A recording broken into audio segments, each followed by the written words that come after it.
if you're not subscribed, why are you not subscribed? I would really, really, really love to have you as a power subscriber. If you really like my content, be sure to become a dragonfly, and that's our membership, and it's $2.99 a month. I release all my videos early. We have special emojis over in the chat room.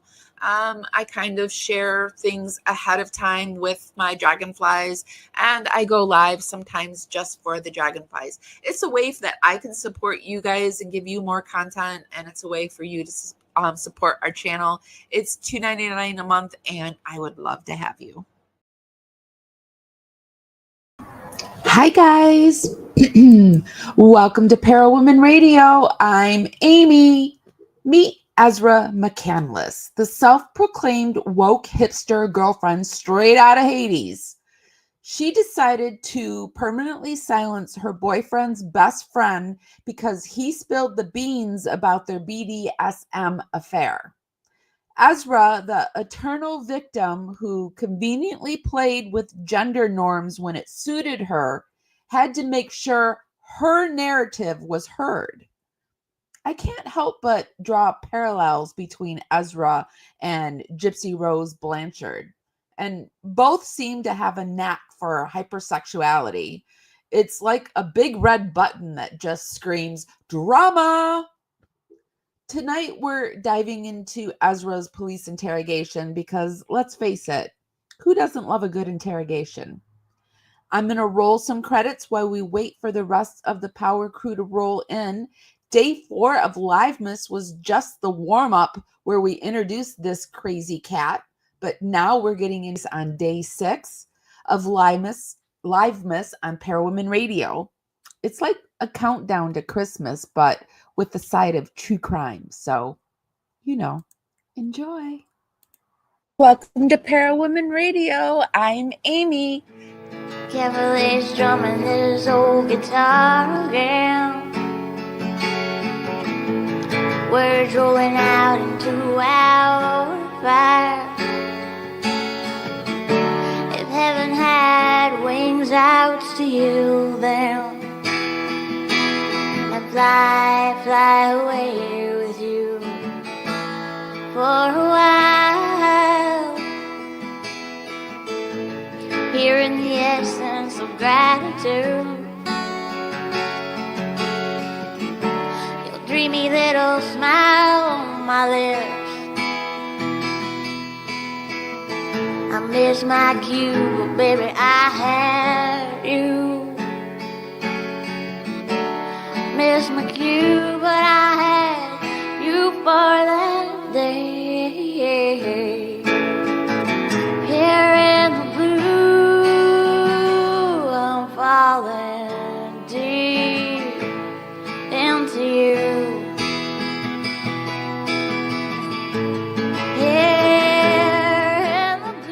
Here in the blue, we're celebrating day 6 of LIVEmas.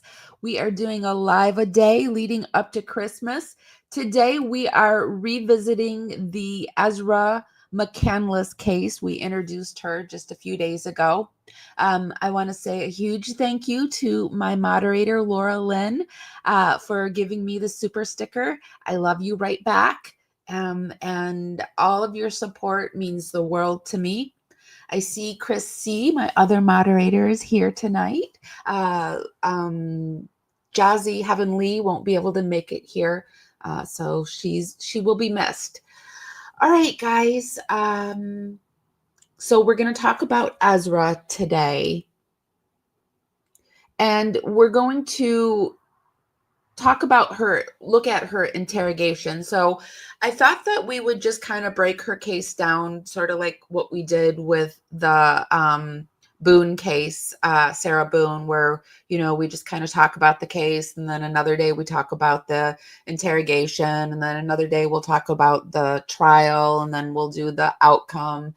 And so today we're going to do the interrogation. Let me get my screen all together. While I'm doing that, be sure to give this live a thumbs up.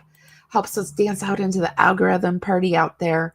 bring more people back to the party. It's just a free way to help me out, and it's really, really appreciated.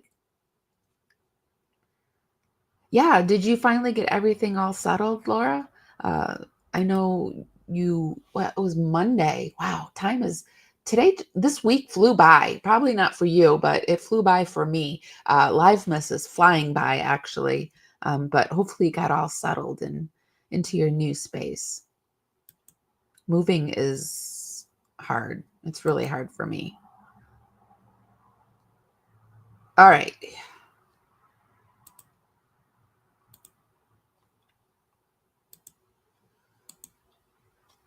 Okay, so I thought we would talk a little bit about the case. Actually, no, let's just go right into this. This is, and how we do it here, we tell our story by using various content that we find throughout the internet. We won't typically show everything in its entirety or read everything in its entirety. I'll stop it. I'll talk over it. But I will put the link to everything that we view during this live in the YouTube show notes. And if you want to go and search it out on your own, you can do that. We do this for fair play use. And everything that we talk about is for educational or entertainment purposes only. And it's my opinion, my research. And we urge you to go out there and do your own research. And yeah. This is a new channel that I found. It's called Court in the Act Trials. It's a really cool case where she grabs clips and puts them all together. We're going to watch a little bit of that, and then we're going to go over into this other Court in the Act interrogations that I'm sure it's the same creator, has put together interrogation of the Schmurder girlfriend, Ezra McCandless. So this. If you would like to make a call, please hang up and try again. Ezra McCandless drove out on a remote road in Wisconsin with her ex-boyfriend Alex Woodworth. Late that same afternoon, Ezra turned up on the doorstep of a local dairy farmer, claiming that she'd been assaulted. Ezra is charged with first-degree intentional homicide for stabbing Alex 16 times in the head, neck, torso, and groin. Samantha Kobes, Samantha Kobs. And what is your occupation? I'm a high school English teacher. And did you know a man named Alex Woodworth? Yes. When did you first know him? I started working at a coffee shop in November of 2013, and he was a regular customer, so probably shortly after that. And is this coffee shop Racy's? Yeah, Racy Dillings. And so did you become friends with Alex? Yes, as a customer first. So he was there a lot, oftentimes for hours. And you just get to know the regular customers fairly well. And eventually we became friends, and he started working there at one point. So in November of 2017, did you learn that Alex was involved in a relationship? Yes. And did you learn who that relationship was with? Yes. And who was it with? Ezra McCandless. And were you familiar with the defendant? Yes. How did you know her? So the meeting space that a lot of the interactions between all of them went down was this coffee shop called Racy's. Ezra did not work there, but her boyfriend did. And then later Alex worked there. This is one of the waitresses that worked there, just testifying when she found out about the relationship between Ezra and Alex, who Alex Woodworth is the victim in this. So here's the kicker. Alex Woodworth is her boyfriend's friend. So it's not even her boyfriend. She's cheating on her boyfriend with Alex. She also would come into the coffee shop. Ezra reminds me of Gypsy Rose in that she loved a good triangle herself. Do you know when you got to know her? It was probably this summer before that November, so maybe just a few months before that. Summer of 2017? Yes.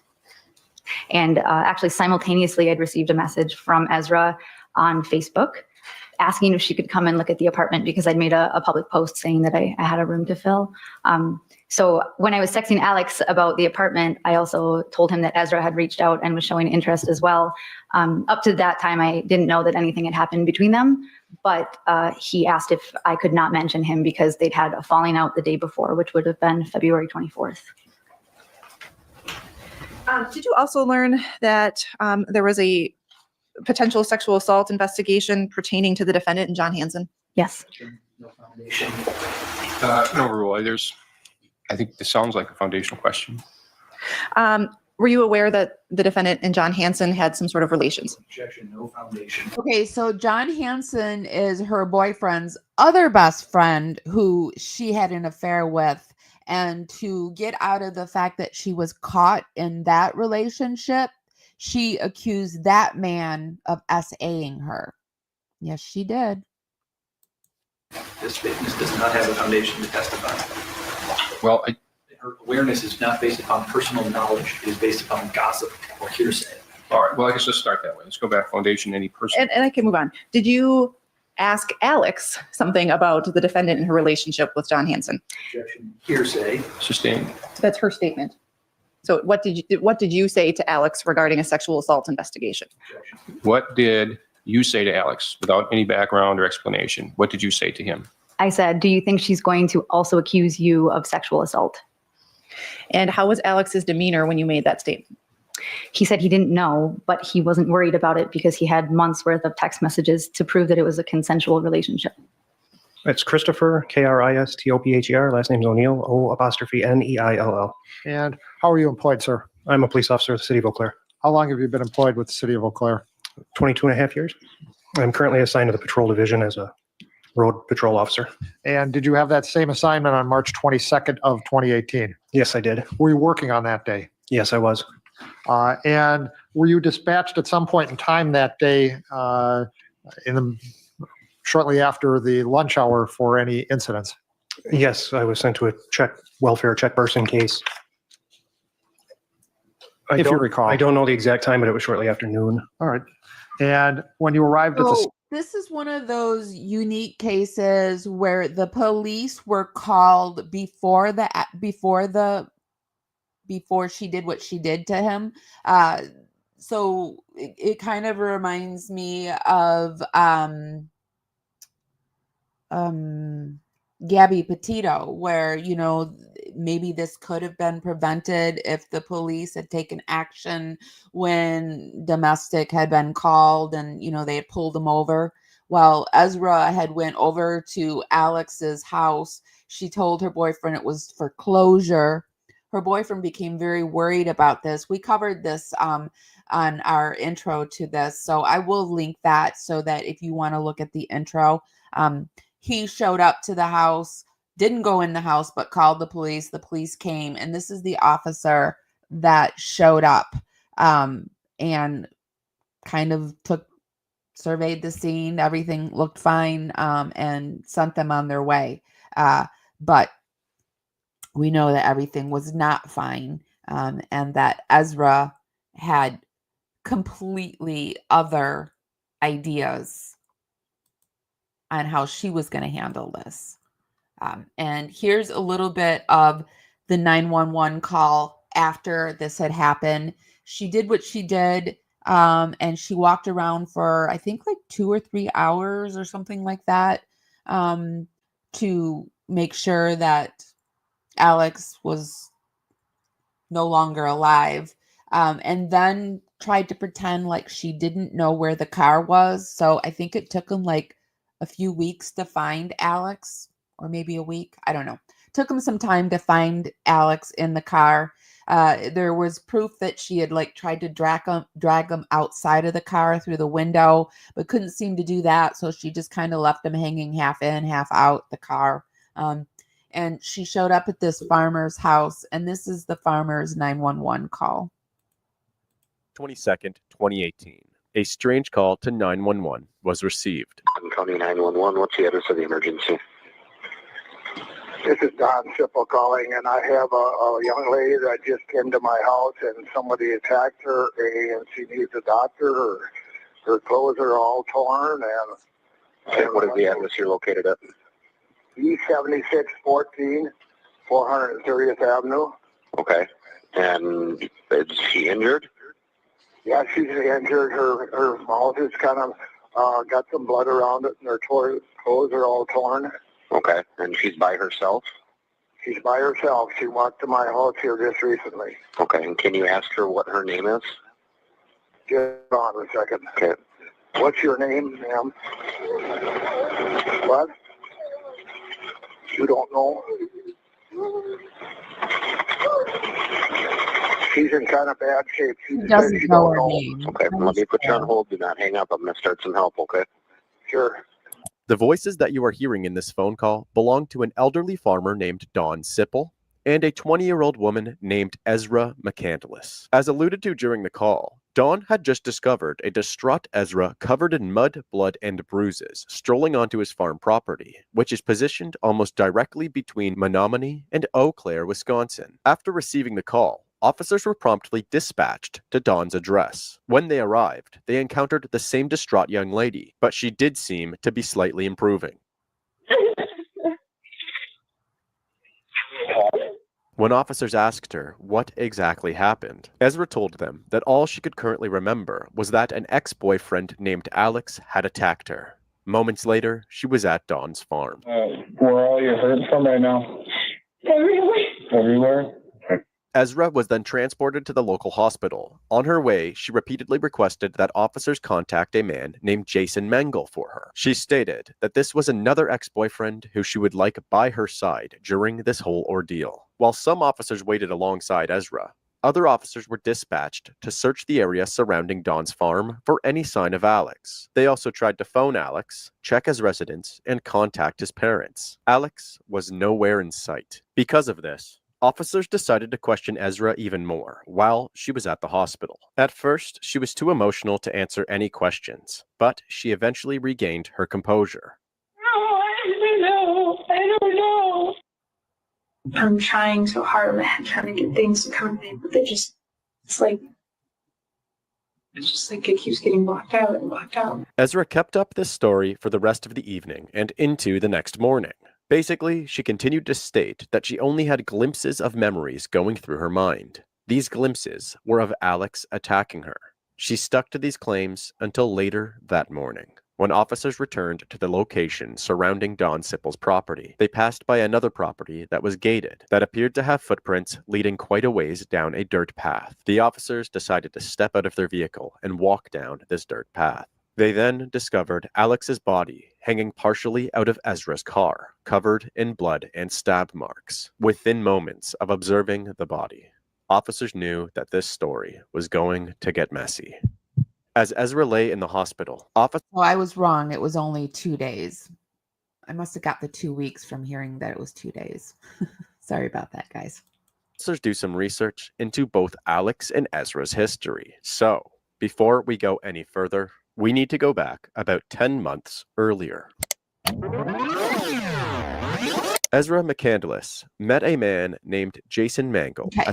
So that was the buildup to one of the reasons that she said that she ultimately unalived him was on that day, he carved the word boy into her arm. There is a 48 hours that we can't show because we'll get copyright struck that talks about this, but this is a page where they have the entire show, the transcript written out, and it originally aired on February 15th, 2020. A young Wisconsin woman told police a harrowing story of how her ex-boyfriend carved the word boy into her arm and then attacked her. Was she really a victim, or did she intend to unalive ex-boyfriend Alex Woodsworth, which he was never a boyfriend? It just irritates. I don't know why these like minute details irritate me, but it was never a boyfriend. It was a love affair. It was an affair. It wasn't a boyfriend. Anyway, because it was her boyfriend's best friend, but that's not a best friend either. I mean, I wouldn't like that. That guy needs to find new friends. On March 22nd, 2018, McCandless turned up on the doorstep at Dairy Farmer near Eau Claire. She was muddy, bloody, bruised, and shoeless, asking for a doctor. I've been a prosecutor since 2001, and I've never seen anything this violent. Andrea Nodolf, district attorney for Dunn County, Wisconsin, tells CBS News correspondent, reporting for 48 hours. Charged with Woodward's murder, McCandless was only 22 years old when she took the stand in her own defense. She appeared meek and timid and wore pink, and the small-statured woman seemed an unlikely murderer. No one quite knew what to expect from a woman described by friends as someone who sought attention. So she says that he carved this into her arm, and she became terrified, and in response ended up puncturing him over 16 times around his entire body for writing the word boy in her arm. Later, the term boy, she said it was because she had told him that she played with gender norms, gender bending, and he liked to call her his boy. Well, I feel that this was just her hyping up, because this was right around the time where transgender rights were really coming up to the forefront. And I think she thought, like, yeah, I'll use this excuse. Like, I'll turn it into this, I'll be a woke person, and all the liberals be like, oh yeah, she had to do it. What else could she do? He put the word boy in her arm. It just, it blows my mind. It blows my mind. But I'm getting ahead of myself. This was when she was up on stand. But let's take it back, and let's go back to the interrogation. So we saw that she went to the dairy farmer. The police came, and this is her when she goes back to the police station. I think it was the next day or the day after for the interview. Ezra McCandless drove out on a remote road in Wisconsin with her on and off boyfriend, Alex Woodworth, on Thursday, the 22nd of March, 2018. Alex was only 24 years old and had completed a bachelor's degree in philosophy and biology. He was a substitute philosophy teacher at a local high school and also worked at Racy's coffee shop in downtown Eau Claire, which is where he met Ezra. Alex was planning to complete a master's degree in philosophy and go on to become a professor. But Alex never returned from that drive out to rural Wisconsin with Ezra. Ezra turned up barefoot, bleeding and covered with mud at a local farmhouse and claimed that she had been assaulted. She also claimed to have blacked out and had no memory of the preceding events. We're going to show you 2 interviews conducted by Detective Ryan Brock with Ezra in the 2 days following Alex's disappearance. They were both conducted at the Mayo Health System in Eau Claire. In the first interview on the 23rd of March, police are still looking for Alex. They don't know where Alex is or the whereabouts of Ezra's car. Right, here she is. No, I chose this channel, this court in the act interrogations, because this one is kind of hard to hear, but they have put down a transcript right underneath it. So we're going to go into this, and I'm going to come down into chat and not talk over this. and we're going to listen to at least the full first interview. This is like almost 2 hours long, and I suspect if I speed it up, it'll be hard to understand. So we'll just play it by ear, okay? Be sure to give us this live a thumbs up. Helps us go out into the algorithm, party out there, bring more people back to the party. It's just a free way to help me out, and it's really, really appreciated. How are you doing? I'm tired. Tired, yeah. When we get done, how should I at the store unlock the inside? Yep. Should she just stay here and I can get someone? Turn on. Okay, you know where you're gonna go there? Mm-hmm. I just fell asleep. Oh, sorry to wake you, Sarah. That's okay. How are you doing? I'm sorry. Yeah, sounds like you've been through the ringer, kind of having a mess going on, huh? All right, well, I'm here on kind of twofold. I guess kind of try to figure out, like where Alex might be. Yeah. So right now we can't find him. Okay, we can't find your car either. Okay. So that's kind of what I'm here to talk to you about. But first off, I want to know how you're feeling, how you're doing. Not great, to No. be honest. I was a little better this morning, and I got a little bit. Good. And then I had a meeting with the doctor and stuff, and they're trying to figure out which medications I should be on. Things like that for depression and anxiety and stuff. Yeah. Well, that's great that you're meeting with these guys and getting some help and getting you the stuff that you need, the medication that you need to make you feel better. Right now, I'm trying so hard in my head trying to get things to come to me, but it's just like it keeps getting blocked out and blocked out and blocked out. Okay. And I get really frustrated with this. Yeah, well, just take our time, okay? So I kind of want to walk through yesterday, okay? I've got some of this stuff, but why don't you tell me about yesterday, what you remember? Yesterday, I got up in the morning and I got done looking because I've been journaling a lot. Okay. And I got up and I looked at the journals I was journaling and starting to journal. Where are those journals at? My computer, if you guys want it. But I mean, where are they located? Google Docs. I know, but where's your My computer? dad's. Okay, in Stanley? Yep. Okay. But it's an online thing, so you just need my email. Okay. All right, continue. Sorry about that. And then, so I was journaling and checking my email to see if I have any emails from the place I started working at. Okay. And I had nothing, and I was watching a little bit of TV and stuff, checking on the dog and the cat. And then I showered and got dressed. And then I thought to myself, like, I'm feeling really good today and really confident. Like, I should go return some stuff that just kind of makes me feel sad. So I was like, I'll do that. And I was like, gonna text Jason about it, but I didn't because I thought I would see him at the coffee shop, be like, hey, you're here. But I knew he was busy doing laundry and stuff today too. So I didn't want to worry him. Not today, but that day. I didn't want to worry him much. So I knew my dad would be mad about it because he didn't want me driving because I'm currently trying to get insurance. Okay. But I felt like, I gotta take a step for myself to be confident, Okay. So I went and I made sure all the stuff was in the trunk and the painting because I painted something for Max, a friend. Okay. And so I went to Eau Claire and I went to Racy's and I seen Jason at the coffee shop and I said hi, and then I seen Max and I said, Max, I got the painting for you.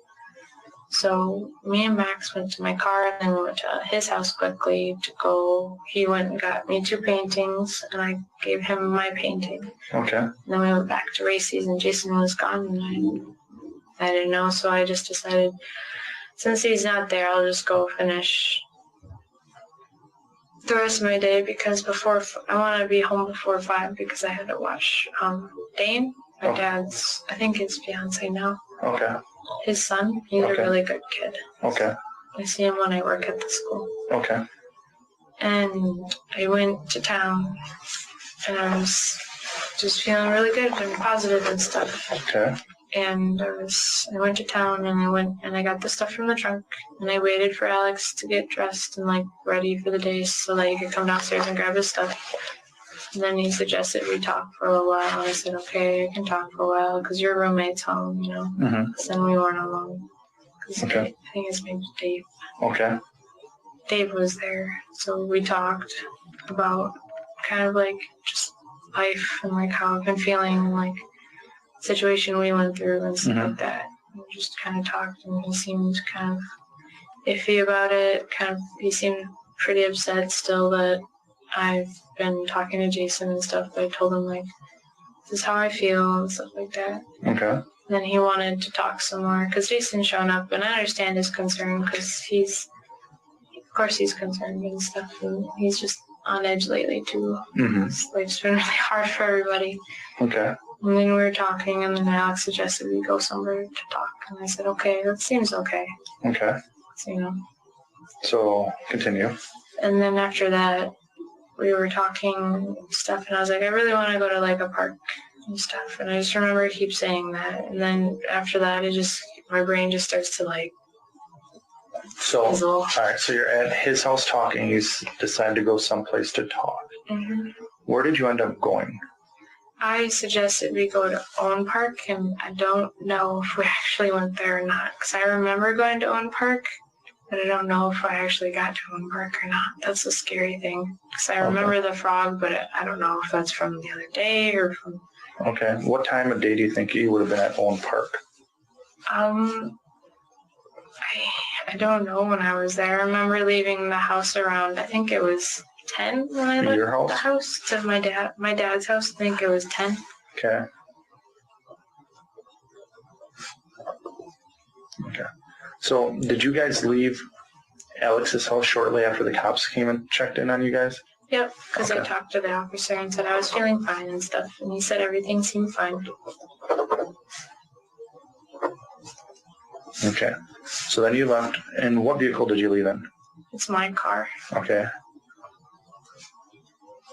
And then who was driving? I was driving. Okay. And then Alex was in the passenger seat? Yeah. Okay, and then what happened? And then we were driving, and I was talking about stuff, and he seemed a little upset about some things, and then after that, it just kind of gets funky, like, in my brain. Like, I just start, it's like there's a blank slate. What were you talking about? I was talking about kind of like the, like, counseling and therapy and stuff me and Jason want to pursue and things like that, and, like, how I don't think I want him to be writing, like, if he does know who's writing my number and stuff on the walls of races, if he could ask them to stop and stuff, because I know I was like, I understand you're hurt and stuff also in the situation, but I don't think it's appropriate. Just talking about stuff like that, trying to get things settled between us, you know, because I haven't talked to him since then. I just kind of felt right for me to, like, express my feelings, but also, even though it's like, I also think it's right for the other person in the party to have to be able to express their feelings too, no matter what. All right. So, as you were driving around, this is what you're talking about. Okay, so then what do you remember next? I remember just Alex started getting pretty upset about some stuff. What was he getting upset about? He was upset because he was upset because of John and stuff. Because I talked a little bit about, like, you probably get questioned and stuff like that. That's what I told him. It's like, I'm sure you might get questioned at some point during the case and things. And he seemed upset about it. But he mostly seemed upset about Jason and I, because he told me, like, that if I proceeded to talk to Jason, he would be very upset. Okay. So then what happened? And then I just kind of remember just trying to explain myself and stuff, and then it just kind of gets, like, fuzzy for me. Okay. I just feel like all I can feel is, like, anxiety and, like, pain and stuff. Okay. It almost feels like kind of like if somebody would have blindfolded you, kind of feeling. Okay. So then you get found in Menominee. How do you get to Menominee? I don't know. I just kind of felt like I woke up and I was scared, so I was just walking down the road. What do you remember about that? I mean, I remember being cold. Okay. And that my feet hurt really bad.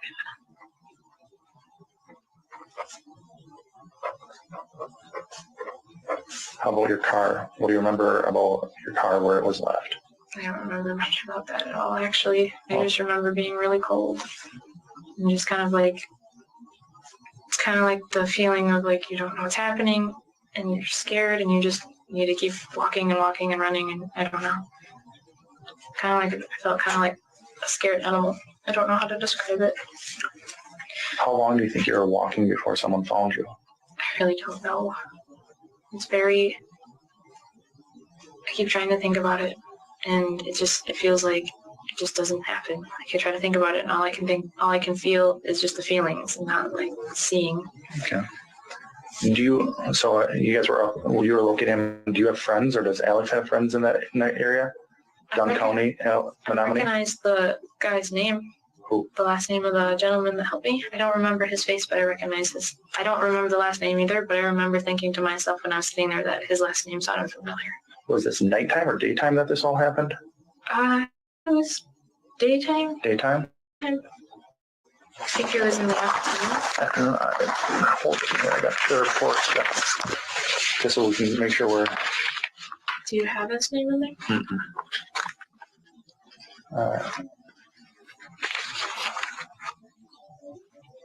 So about 6 o'clock at night, our officer came down to the ER. Mm-hmm. Okay. So it happened before then? Yes. Okay. I just remember when I was sitting there, just really like scared and confused and stuff, and my feet hurt really bad.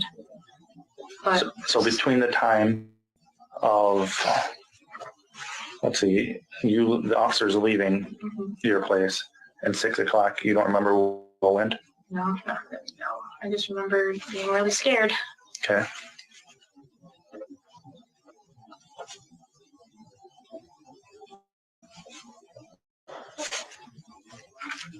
How about your phone? Did you have a phone on you? Do you still have the iPod, or do you actually have a phone now? I don't have a phone. I just have my iPod.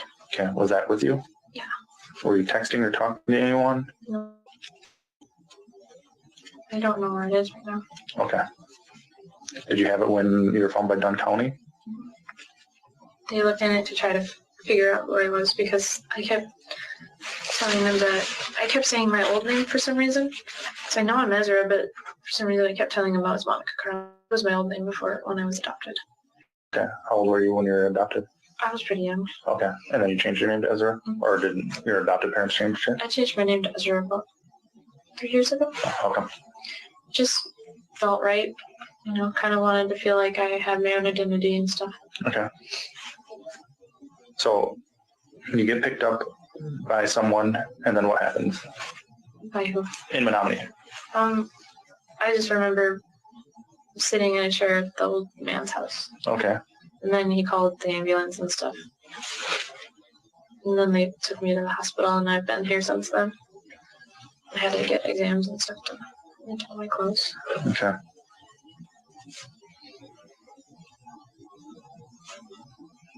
So you have no friends in Menominee or Dunn County, right? No. And you don't know about Alex? I don't really know much about him when I think about it. Okay. I told him a lot of stuff about me when I realized that he didn't. Okay. Did Alex have his phone with him when you guys were together?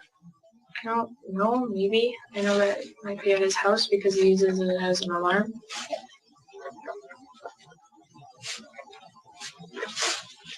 Okay. Did you guys go to someone's house? I don't think so. Did you guys crash a car? I don't think I crashed my car. I mean, if you did, I would like to know just so we can go find it. I mean, you're not in trouble. I don't remember crashing a car at all. Okay. I think I really remember crashing a car because I've been in a few accidents. And I can't forget those. They really stick with me. Yeah. Were you on anything? I mean, were you on any drugs or alcohol? I haven't drank or done anything since back in February before I reported to the police. If you would have done something, what would you have been doing as far as drugs? I can't even think of anything. Marijuana, LSD, cocaine, heroin, meth. There's none of that stuff at my dad's house or anything like that. But is that the stuff that you would use, or? I don't know. If I ever did, I would have only smoked a little bit of marijuana because there was a friend that I used to smoke marijuana with. Okay. Mushrooms? No, those are scary. Okay.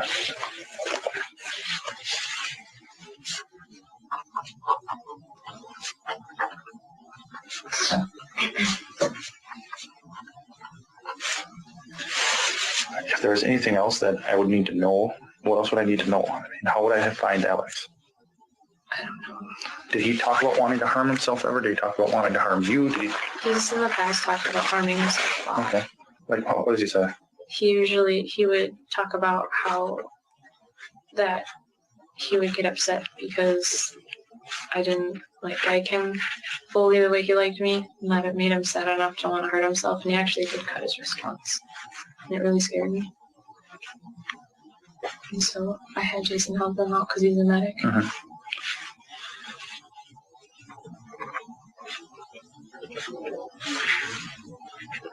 So why did he cut his wrist? I think it was during the time when I told him that I don't really think I could be in a relationship with him. I remember a lot of nights because he goes to the joint to drink a lot. He drinks every night there. Okay. He drinks quite a bit when he's there every night, and I would get a lot of long text messages that I didn't really understand, and they would just give me anxiety. Okay. So if you didn't go to Owen Park, what other park would you have gone to? Phoenix. Okay. Those are the parks I like. And what about, I mean, the part that's baffling me is how you end up in Menominee. I don't know, maybe if I got pushed out or something, because I was covered in a lot of mud. I don't know. Did you drive into a swamp? Did you drive into a lake? I would have really remembered that. Did he drive into a swamp or a lake? I don't think so. I mean, it's the part that we're like, obviously we can't find Alex, we can't find your car, so it's a little concerning to us. Yeah. I just remember being really scared and just being in pain. What were you scared of? Being hurt. By who or what? Alex. Okay. By him doing what, though? By him, harming me and making me want to do something he wanted. Okay, what do you mean by that? He's been upset at me a couple times when I would go over, because I was kind of seeing Alex for a little while because I was very confused. And he would get kind of upset when I was too sensitive or in pain and stuff during those interactions. Who was? Jason was or Alex was? Alex. Okay. Did Jason do something to Alex? No. Did someone else do something to Alex that he's not around? I don't think so. I wouldn't think someone would, because we haven't seen each other in a long time. What about Jason? Would Jason do something to Alex? Jason could never do anything to Alex. Jason is just too, he's not that kind of person. Okay. And I know that Alex and John are really close. Really, really close, and that kind of scared me when I found out. Okay. You think Alex could be out at John's house? Maybe. I don't know. I just know that they're close, and they talk about a lot of stuff. How do you know they're close? Because people tell me they're at the bar a lot together and stuff like that.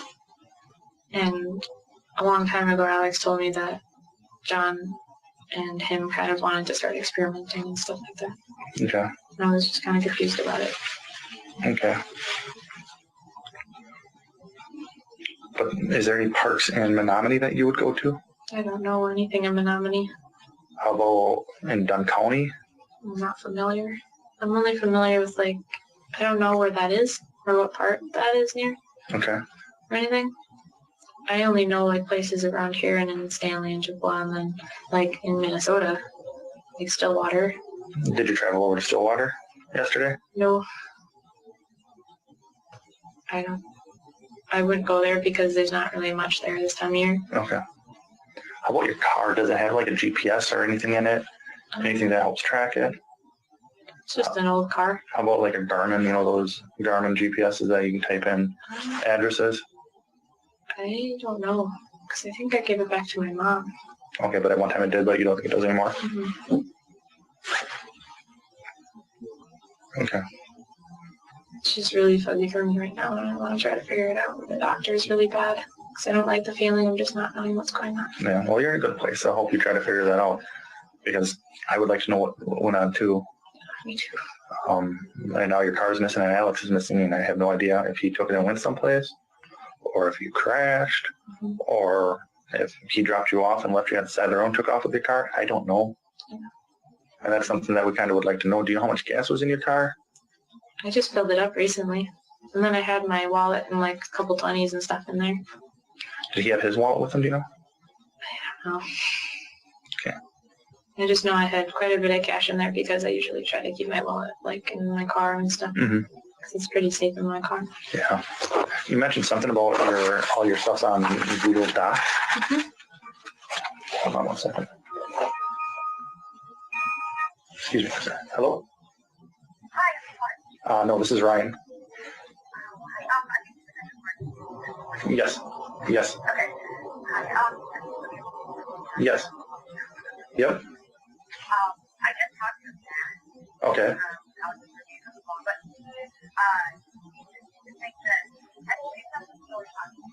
Yep. Okay. Have you talked? Did you hear from Alex or anything? No. I mean, I messaged that and and it sounds weird, but having spoken to that now, I guess I'm concerned. Yeah. Because there was this girl that he like had a relationship with. Yep. And you apparently found her yesterday. Yep. Is it all right? Say, Sam, is it okay if I give you a call back in a little bit? Yes. Say thank you. Bye. All right. So no parks or anything in Menominee that you would go to? No. Okay. Do you think maybe he'd go out to John's house? I just know they're close, but I don't know. Okay. Is there anything else you can think of or anything else we need to talk about right now? No, but as soon as I want to remember as much as I can as soon as possible. Because Yeah. It doesn't matter. I just want to know. So just so I remember correctly, you guys were no arguments going on at the house. You guys mutually got into your car. Mm-hmm. You started to drive someplace, and as soon as you started to drive, as you put it, everything goes fuzzy at that point. Yeah. And then you're found a couple hours later wandering around in Menominee, but you have no idea how you got there. You're covered in mud. Is there a place that you would normally go to get covered in mud? Like, I know because you're an artist and you do that type of, is there a place that you prefer to go for that type of shoots or photographs or to paint? That kind of stuff I usually do in Stanley. Okay. At my parents' house. Okay. My clothes are pretty gross yesterday because I felt really bad because I think I urinated myself and stuff. Okay. When you say, how, I don't have any photos, so how covered in mud were you? I know it was just this part of my pants and my hands and then not that much. So your legs and hands? Mm-hmm. They had to take pictures and stuff of my disability and stuff like that. Okay. Who took those photos? The nurse, the same nurse. Okay. Why did they take those photos, do you know? Because there's a lot of there's abrasions and stuff. My dental abrasions. Okay. Okay. Did Menominee take any photographs of your exterior clothes? No, just the nurses here did, and they took all my clothes and I got it. Okay. I have them.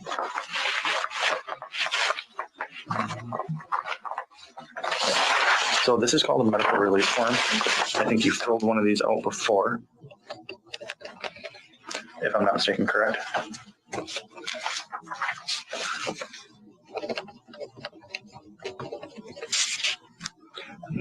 Date of birth is 10/6 now.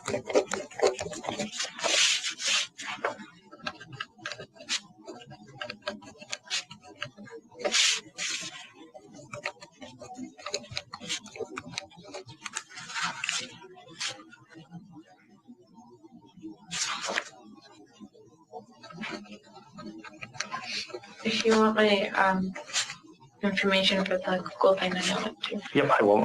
I use it quite a bit, so it's easy for me to remember. Let's see today.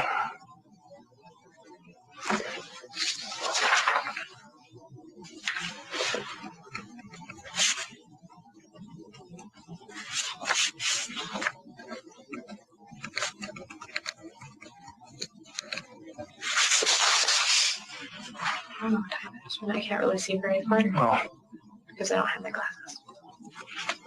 I can tell you what time it is in just a second. All right. It's hard to hear. Ezra, you're living on 25th Ave, right? Yeah.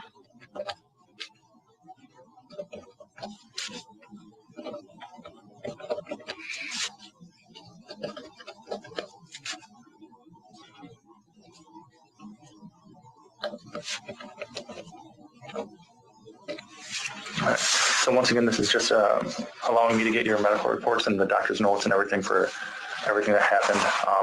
Basically, it's going to be from yesterday all the way through, and this just gave us the 23rd, I want to say today. Okay. Thank you for that. It's about 4:30, by the way. Oh, okay.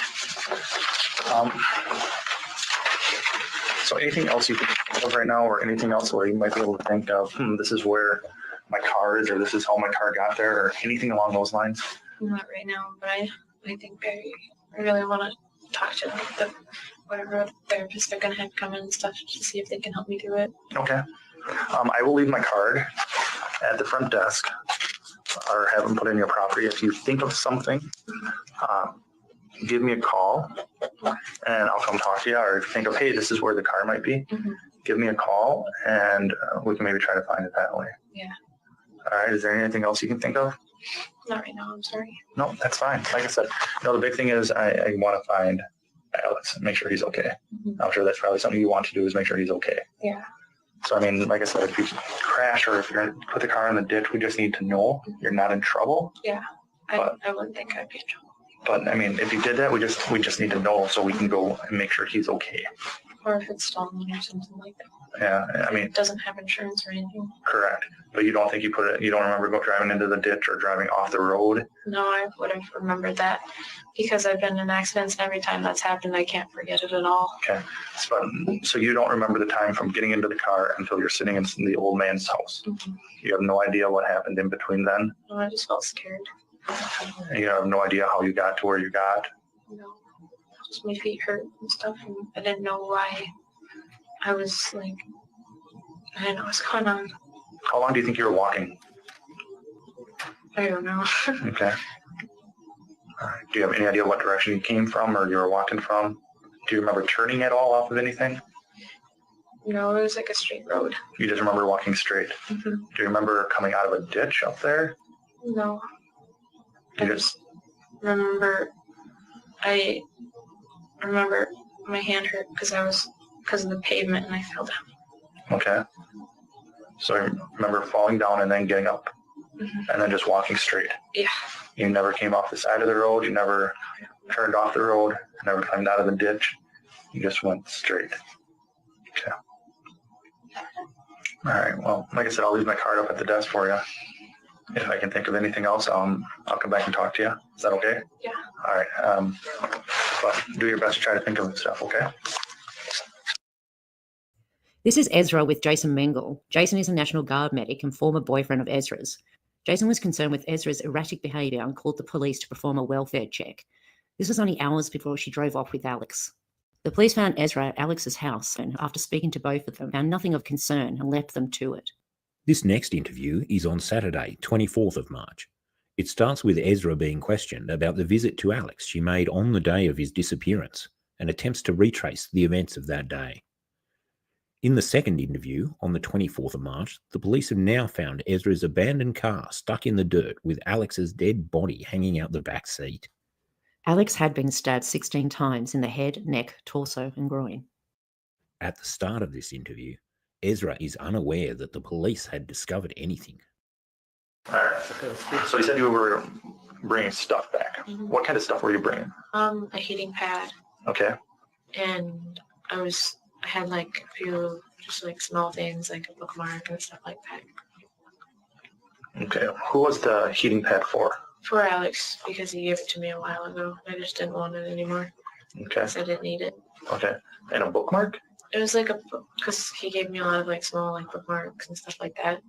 Who did? Alex. So you're giving him the bookmarks back? Yeah. Okay. How many bookmarks do you think you brought back? I think just one. Okay. All right. So is there anything else that you brought with you brought or gathered to bring to Eau Claire? No, not really, because I already gave back one of the books. Okay. And it was The Little Prince. But okay. That's all, really. Okay. So you get the stuff loaded up then? Yep. Okay, and then what happens? And then I drove to Eau Claire. Yep. And I get to Racy's, and I see Jason's there, and Max, one of my close friends. Okay. What happens then? I Jason would briefly say hi to him, but then Max says that I had told him I have the painting for him that I painted. Okay. And he got really excited, so we went to his house to go exchange paintings because he gave me 2 paintings. Okay. Do you know Max's last name? Do you know where Max lives? Not the address, but I know he lives in town. In town is in Eau Claire? Yeah, kind of by the ice rink. That part of town. Okay. Do you know his phone number off the top of the head or his Instagram account name or? Yeah. What's his Instagram account name? Biggity. Big what? Biggity. It's like Biggty or something. I don't know how to spell Biggity, but it's Biggity, so it's that twice. All right. He's commented on a few of my things. Okay. And what is your Instagram name? Dirt. Dirt. DIRT, and then there's an underscore. Okay. And then FIEND. No, FIEND. Dirt Fiend? Mm-hmm. Okay. Something that nobody else would probably have. Probably not. It's really hard because Instagram's so big right now, you can't really pick anything, so you got to pick something really strange and random. That would be strange and random. Okay, so we meet up with Max. You give him painting. You go to his house. Yep. And then after his house, we go back to Racy's to drop him off and stuff. And I looked for Jason a little bit, but he already left. Okay. He had to do laundry that day, okay. So we probably went to go finish his laundry. Okay. And then after that, I went directly over to Alex's house. Okay, went to Alex's house. What time do you think you went to Alex's house? Probably, I'm not really sure because I left my dad's house around 10, so it takes like 45 minutes to get to Eau Claire and stuff, so it might be around 11 or something. 11? So about 11 o'clock you got to his house then? Yeah. Okay. Was he home when you got there? Yeah. Okay. So walk me through it. So how did you get over there? I drove my car and I parked it, and I left it running because I didn't think I'd be in there long. Okay. And I just got the stuff from the back of my car and I knocked on the door, but his roommate Dave answered. Okay, so Dave answered the door? Mm-hmm. Okay. What happened then? And then Alex came down and I gave him his stuff and he wanted to talk about things. Okay. So where did the exchange of property take place in the house? I handed him his stuff on the porch. Okay. And then he wanted to talk and I wanted to talk a little bit too, so we went upstairs to go talk because that's where Dave is. His room's right next door. What do you mean where Dave is? Dave's bedroom. His bedroom is upstairs or downstairs? Upstairs. So you and Alex went to go talk where? In his room. In Alex's room? Yep, because that's where my stuff was supposed to be. Okay. So you go there to talk to him and you go up to his room. Mm-hmm. And who was in that room when you guys talked? Just me and Alex, but Dave was next door. Okay. And then, so you're talking in his room, you mentioned something about your stuff was supposed to be there? Yeah. What do you mean by that?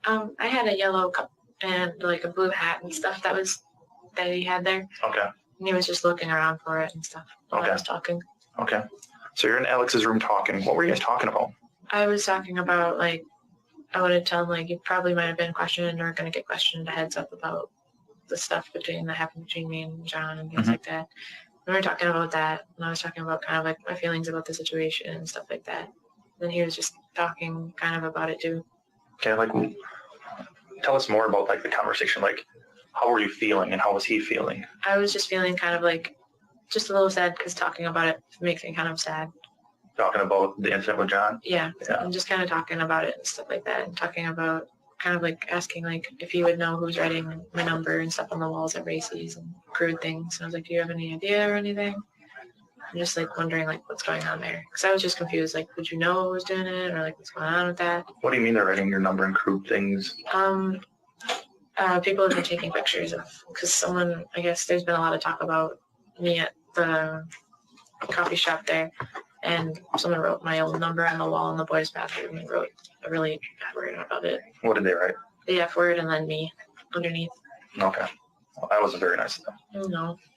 So you're sitting there talking about to Alex about that stuff. Mm-hmm. What else did you guys talk about? Talked about kind of like my feelings and stuff about like when we kind of had relations together and stuff. Like how did you feel about it? How I felt about it and stuff.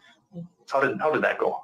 It would see for me. It seemed like it was going pretty well, but he was mostly kind of quiet. And he seemed really quiet, but I was just kind of like trying to say like this is how I felt and stuff, and I just want to know like how you felt and things like that. How did you feel about? I just kind of was like expressing like how I felt like it wasn't all that right, and how I've been writing about like the guilt of like it and stuff like that, and how things fell out between me and Jason a couple times and stuff like that. When you say you didn't feel it was right, what do you mean? Like me and Alex, we've been friends for a while, but also it escalated a few times to like it was more sexual at certain points and stuff like that, and I felt really uncomfortable and anxious. But were those times consensual between the two of you? Yeah, it just felt really wrong for me. Really, like afterwards. Yeah, I felt really anxious, and it made me feel really like gross and like wrong and things like that. And I just was like wondering, like, did you feel anxious and stuff like that? Asking things, and he said he didn't. Okay. He said he didn't feel anxious. He didn't feel guilty, or No. how did that make you feel when he said that? Just kind of confused. Like I said, didn't you feel like a little anxious when Jason helped you with your cut on your arm when you cut yourself and stuff like that? And he's like, not really, no. So I just kept trying to talk about it, and he was just sitting there, just kind of like listening and stuff like that. Okay. And then you mentioned him cutting himself. What happened there?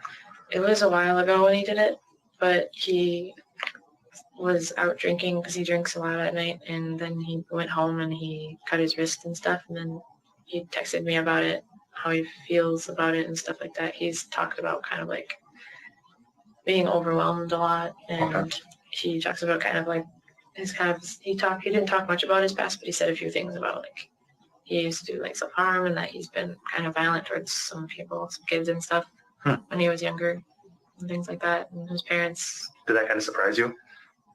Because kind of. When I talked to him, he seemed like a very mellow, laid-back kind of guy. Yeah, it really surprised me when he talked about it, and he talked about a lot of like I remember the night or the day after he cut himself, and I asked Jason if he could help him and stuff because I was so concerned. Mm-hmm. That I remember he talked about how his parents and stuff had him like exercised as a child, and just stuff like that really surprised me. Okay. So it's just been kind of like I don't know much about him, but I know a few kind of things about him and stuff like that. Okay. So you guys are up talking in your room. Mm-hmm. What happens next? Or up in Alex's room. What happens next? Jason got there. Okay. Well, we were talking about like how I was like, remember when he helped you and stuff like that? Like, how did that make you feel? We just kind of talked about it. And then Jason got there, and I heard his phone. So I was like, well, Jason's here. So we went downstairs and stuff. Okay. And then I was just like, do you want to keep talking? And he said he wanted to talk more. So I'm like, well, we can go to a park or something and talk. Okay. And so the cops were there. I remember that, but I don't remember what the cops look like or anything like that. But we were there, and then I talked to the officers and said, I feel fine. Everybody seems fine and stuff. And we just wanted to talk. And they were like, everything looks fine and things. So we went and talked and stuff, and Jason gave me a hug and everything. And then he biked somewhere. I think he biked home. Okay. So how did Jason know you're at Alex's house? I don't really know. Maybe I think he might have asked Max or something at the coffee shop. Did you tell Max you were heading over to Alex's house? Yep. I told him I headed over there, get myself back and stuff like that. Okay, so Jason shows up. Whose phone does he call her? Or how does you said you heard his phone ring? Yeah. Whose phone ring? Jason's phone. Was he in the house? I don't know. I just heard. I think he was on the porch because you can hear from the porch of the upstairs because it doesn't. I think so. Okay, but you heard his phone ring somehow, huh? Yeah. Okay. And then you said you went downstairs and talked to him? Did both you and Alex go down? No, actually, Jason walked upstairs to talk to us, so the door must have been open or something. Okay. So what was that conversation like? Not so bad. Like, Jason came upstairs, he's like, is everybody okay and stuff? Because he gets really concerned about Alex because of when he treated him for his, like, wound and stuff. So he thought when I was talking about, like, he helped you and stuff that he thought I was saying, let him help you, but he didn't hear it right. So he came upstairs, like, everybody okay and stuff, just want to check in and all that. How's it going? Okay. And then we both talked to him for a little bit, and he seemed all he seemed was like kind of like cautious, like he thought Alex might be harming himself or something. But Alex wasn't harming himself. No. Okay. Well, that's good. Yeah. And so after that, you walk downstairs and see the cops, or where did the cops come into this whole story? I walked downstairs and I was in my car, just kind of staying in my car, talking to Jason a little bit and stuff, and the cops were there. Okay. Already. What were you talking to Jason about in the car? No, he was standing outside of the car. I was telling him that I'm just going to talk about stuff, kind of like my personal things and feelings about the journals I've been writing and things like that. Okay. And then he's like, okay. He said I have a lot to talk about, probably, and that it was a good idea to get things out and stuff. Okay. So then Alex comes down. Yep. And all three of you sit and talk with the cops. Yep. And everything's Okay? Yeah. Okay. And then Jason gets on his bike and drives away? Yeah. And then what happens next? After that, I remember like getting in the car and then saying that we should go to the park in town or one of the parks in town and stuff like that. And then for some reason, I started feeling a little anxious. Who got in the car with you? Alex did. Where did he get in? Where did he sit? He was in the passenger seat. The front passenger seat? Yeah. So Alex was in the front passenger seat, you were driving. Mm-hmm. And it's your car? Yep. I think you told me yesterday, like silver Impala-ish? Yeah. With a bunch of writing on it? Yeah. Okay. Okay, and then, so you're in the car. Yeah. And you're starting to drive. Yeah. Where'd you end up, you mentioned parks. Yeah, like I wanted to go to either Phoenix Park or Owen Park or something. And then What other parks would you go to? I don't really know all the names of the parks here, but Where are they by, the ones that you like to go to? what? Like, where are they by, the ones that you like to go to? The river. Okay. Like Phoenix Park I like because it's right next to the water, stuff like that. So I like those parks a lot. Okay. And I just told Jason that I kind of want to be in a public place because I'm still kind of uneasy about things that have happened in the past between me and Alex and stuff. When you say things that have happened in the past, what do you mean? In the past, I've felt kind of uneasy about certain things he's talked about and stuff like that. Like, what does he talk about? Just kind of his way of thinking. Okay. And stuff. Because he likes to talk about philosophy a lot. Okay. And I don't really agree with the philosophies that much because they're very negative philosophies.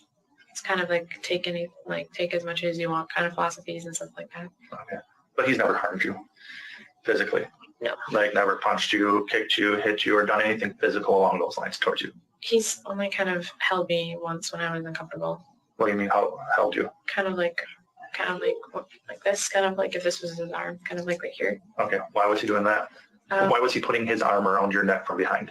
Is that the best way to describe it? So you're standing up and he's behind you and his arm is around. It was kind of during a time of when things were like getting like intimate. Okay, so it was during a sexual act. Yeah. Okay. And it made me quite uncomfortable. I didn't really like to feel that way because I said that I was too sensitive and stuff, but he kind of got upset a few times because he didn't get to it's very crude sounding, but he didn't get to finish or something. Okay. And he kind of, a couple times that has happened and I just went along with it mostly. Okay. But other than him putting his arm around you during intimate times, there was never any physical harm done to you?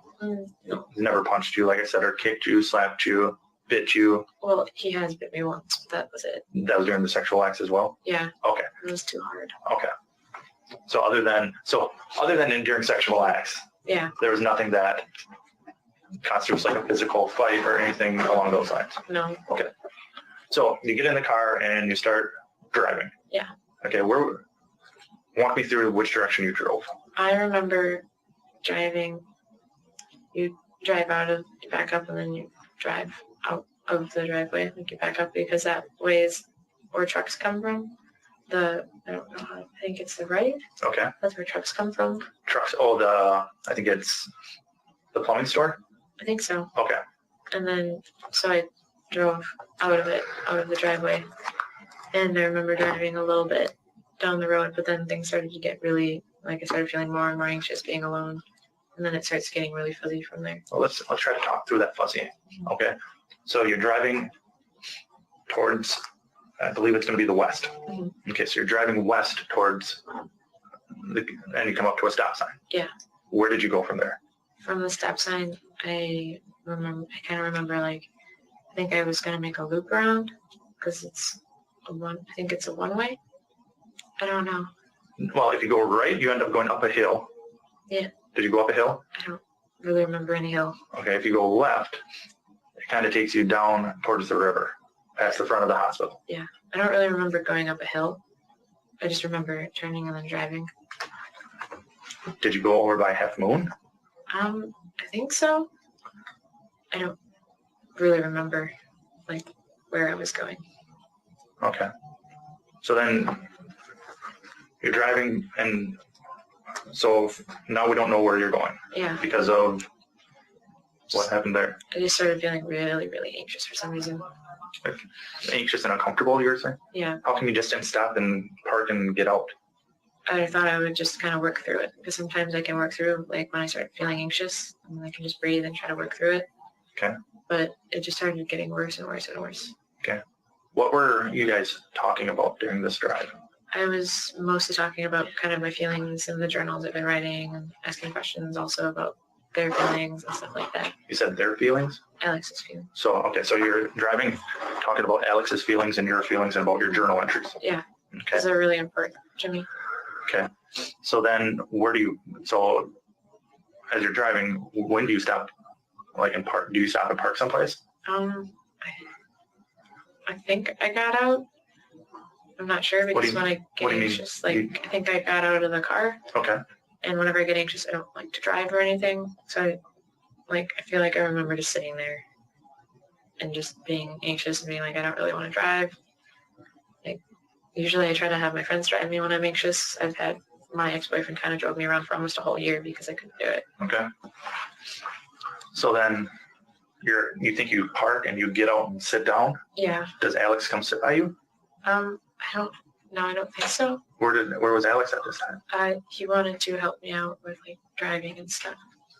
Okay. So I'm kind of confused there. Yeah.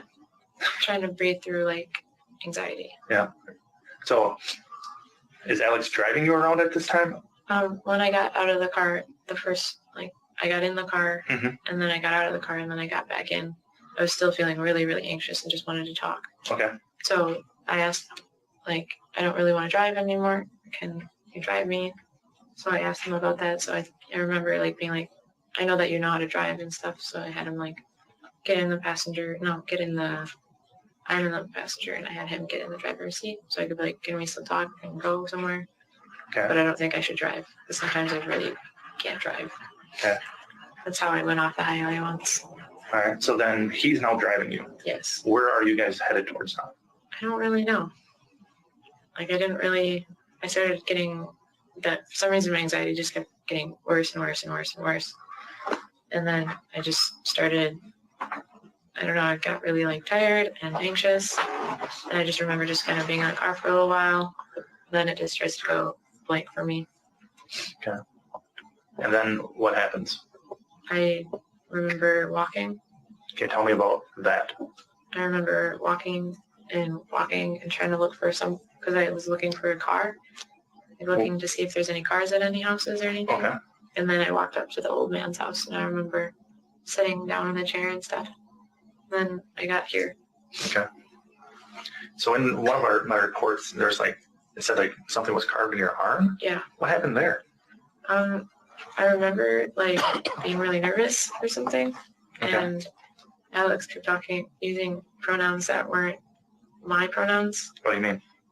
I used to go by more neutral pronouns in high school and more masculine pronouns. I talked to him briefly about it, how I was kind of going through identity things. Okay.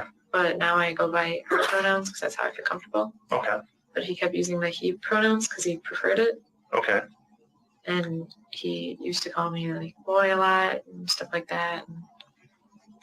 And I was just kind of I don't really identify that way anymore. Okay. Because I identify kind of feminine and stuff because in the past I just kind of was more masculine for kind of self-protection. Okay.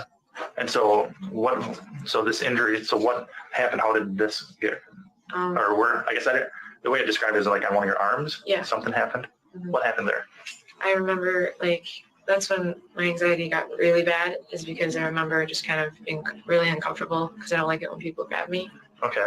And I remember just kind of being grabbed and then it just kind of the anxiety went crazy, completely through the roof. The anxiety went up. Okay. And then sometimes when that happens, it's just everything goes black for a while. All right. So where were you when you were grabbed? I was in the car. Okay. And how did he grab you? Grabbed me by the arm, right there. Okay. Where was he? He was in the passenger. He was in the driver's. I was in the passenger. I don't know I think we probably were parked. Okay. I think it was before we started driving again. Okay. And it was just because I remember it happening, being grabbed and just feeling hurt and anxious. And then it just starts getting really, really dark and fuzzy for me. Just feeling so anxious. Okay. And so how does your arm get cut up? Alex, he grabbed it and then he kept telling me about being a boy and stuff like that, how frustrating it is. And then he threatened me What do you mean he threatened you? He didn't say he was gonna do something, but he grabbed me and started doing something. What do you mean he started doing something? He started like carving something in my arm. Where is this on your arm? This arm. Can I see it by chance? Yeah. If you can pull your sleeve up far enough. Oh, is it all bandaged up or no? Yeah, but I can move it. Well, if it's bandaged up. It's on this part of my arm. Okay. And I just remember. How deep is it? It's just a little. It's not too deep, but it's like etched into my arm. Okay. And it just made me really anxious, and it hurt really bad. Okay. And then after that, I just remember feeling like I was moving, like I was dizzy and moving, and then I remember the car was moving again, and I was just panicked. What do you mean you panicked? Like, I just felt panicked, like kind of like a small animal. I was kind of scared. Okay. And then it's just kind of like everything went away. Okay. It got dark and scary. What did he use to carve that on you? I think he grabbed what was in my middle console. What was that? I have, it's called tiger claws. And moving, and then I remember the car was moving again, and I was just panicked. What do you mean you panicked? Like, I just felt panicked, like kind of like a small animal. I was kind of scared. Okay. And then it's just kind of like everything went away. Okay. It got dark and scary. What did he use to carve that on you? I think he grabbed what was in my middle console. What was that? I have, it's called tiger claws. It's a protection thing. I keep a couple of like protection, self-defense protection things in my middle console of my car. Tiger claw. Like, what exactly is a tiger? I've never heard of that. So it's, you squeeze it and then little like claws come out. First, like when you're running, it has a wristband on it. Okay. And it's just a self-protection kind of like thing.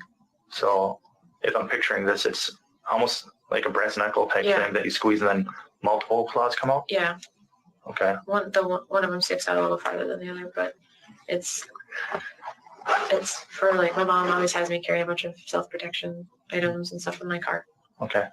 If it wasn't a tiger claw, what might it have been? I always keep one of my dad's like hunting knives in there too, just in case, because I either have like a tent in my trunk and stuff like that, so I always keep like my tiger claws. I always try to make sure one of my dad's hunting knives are in there, just in case I ever need it, or just in case I ever need to like cut some rope or anything. Oh, that makes total sense. And what kind of knife was this? Just kind of your typical hunting knife. I don't know if you're familiar. Fixed blade, so basically like a fillet knife type of, or is it one that folds? It's like a utility one. So like you fold it up so it can be multi-purpose, so it closes and opens. Okay. So is it like a utility knife where it has like pliers and no, it's just a straight knife? So for me, I refer to those as a buck knife. Yeah. Where it's probably about 4 to 5 inches long, or the one that I'm used to is like 4 to 5 inches long, then the blade folds open and then it locks in. Yeah.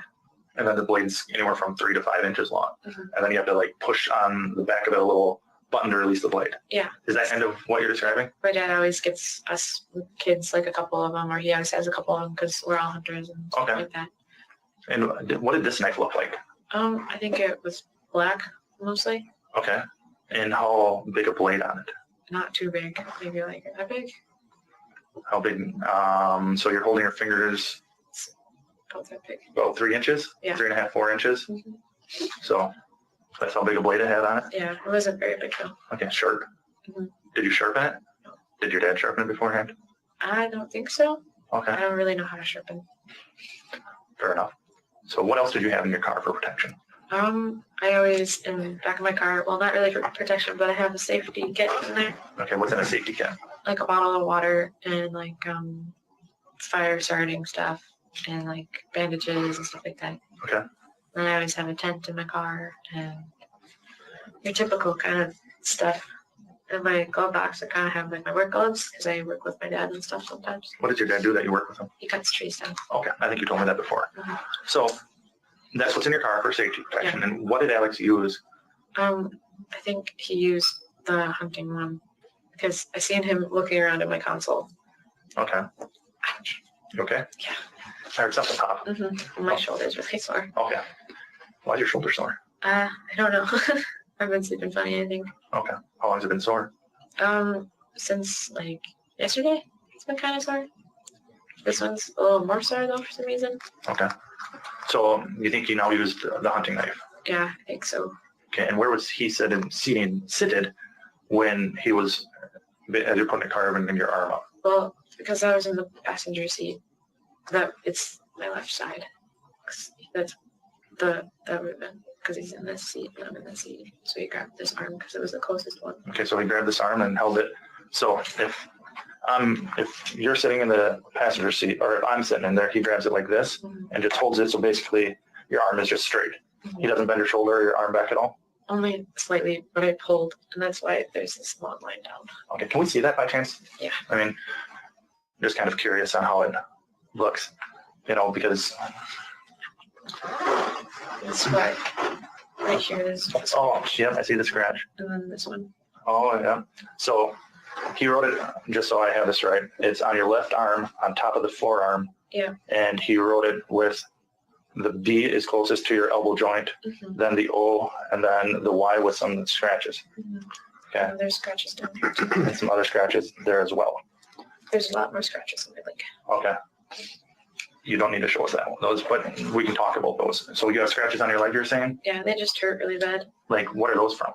I don't know. I just remember looking down when I was at the Mr. Sipple's house. Okay. And I started getting really scared because I seen that there's blood right there, and that there's blood on this leg, but there's more blood right here. Okay. And so, which hand was Alex holding the knife in? I don't remember. Which hand was he holding your arm with? I can't remember which hand. It's just kind of like I can't even see his face or anything. Do you know if he's right-handed or left-handed? I don't. Okay. Are you right-handed? Yeah. You're right-handed. So I thought I asked you that before, but I'm right-handed for when I write, but when I go to play sports and everything, I my left hand because my dominant hand. That's what I use for like sports or like other things. Hunting and fishing, or hunting you shoot left-handed, but your dominant hand right-handed. Yeah, this is the hand I mostly write with, but sometimes I even eat with this hand. It's kind of like my strong hand. So earlier you were mentioning your journaling. Yeah. And you do that through Google Docs, I believe, right? What is your Gmail account? It's the long one. I made it a long time ago. It's the Adventures of Timothy J@gmail.com. Timothy was a character I made up a long time ago that writes long stories about. Okay, I was wondering how you came up with Timothy J. It's just kind of like a character. I used to write a lot of nonfiction stuff. I mean fiction. Okay.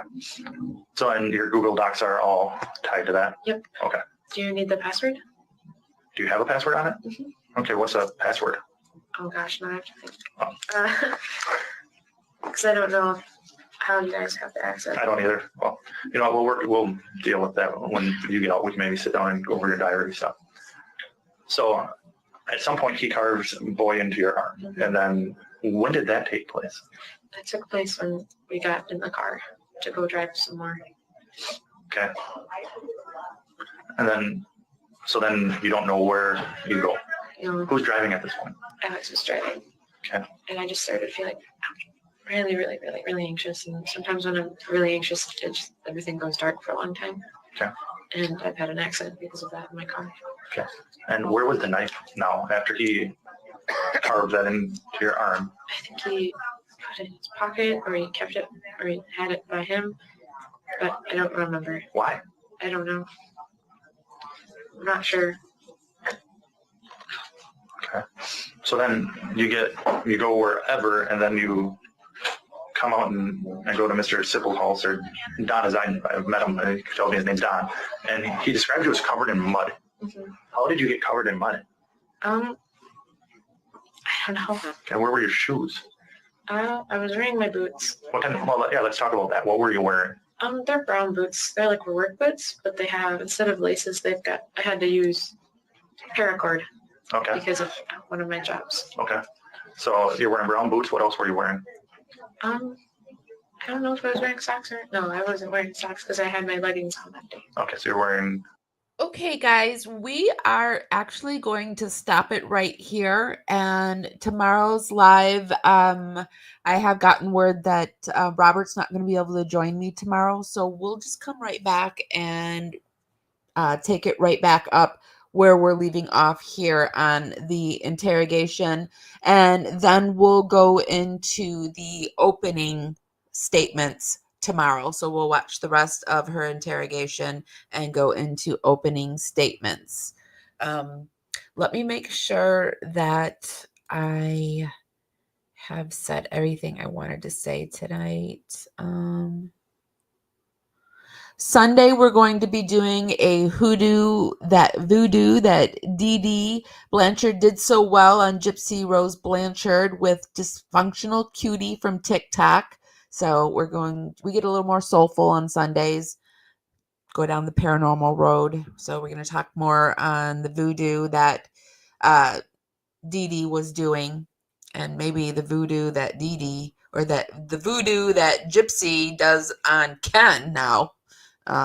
Or maybe the voodoo is just Roundup pasta. Just being silly. But you know what I'm saying, I think. Anyway, we're going to be talking about that. You asked and we heard you. We've got another Dan Glidewell live coming with the Gypsy Rose case. We have some Watts content coming up. Got some information for Watts Island that perhaps Chris Watts was abusive towards the girls and maybe some other children before the tragic incident in the Watts case. And yeah, so those are some of the lives that we have coming up. We're doing a live a day leading up to Christmas. This was day 6. Covering the Ezra McCandless case. Thank you so much, Chris C., for being my mod today. Really, really appreciate it. Jody, it's good to see you. Thank you for stopping by. I think there was a few other people that stopped in, but I don't know. Laura Lynn. Oh, yes, Laura Lynn. Thank you so much for the super sticker. Okay, guys, I'm going to go. If nobody's told you this today, and even if they have, I'm still going to tell you this. I love you guys so, so much, and I'll see you next time. Bye, guys. Hi, guys. Welcome to Parawomenradio. I'm Amy.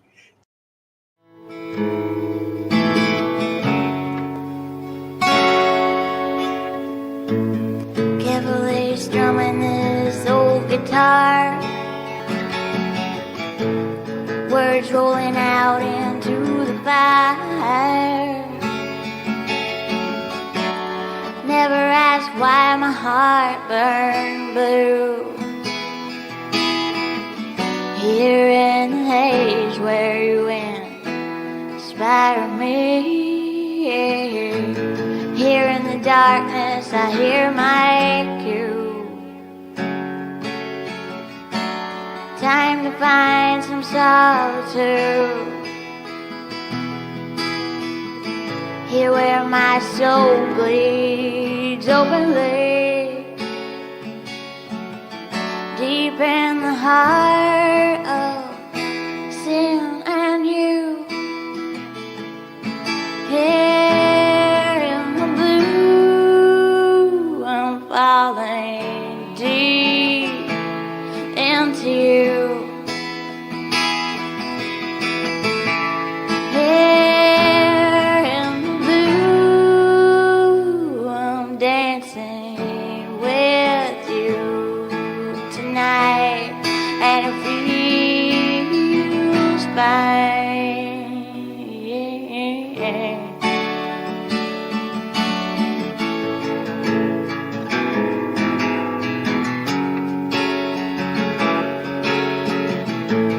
Carefully strumming this old guitar again, words rolling out into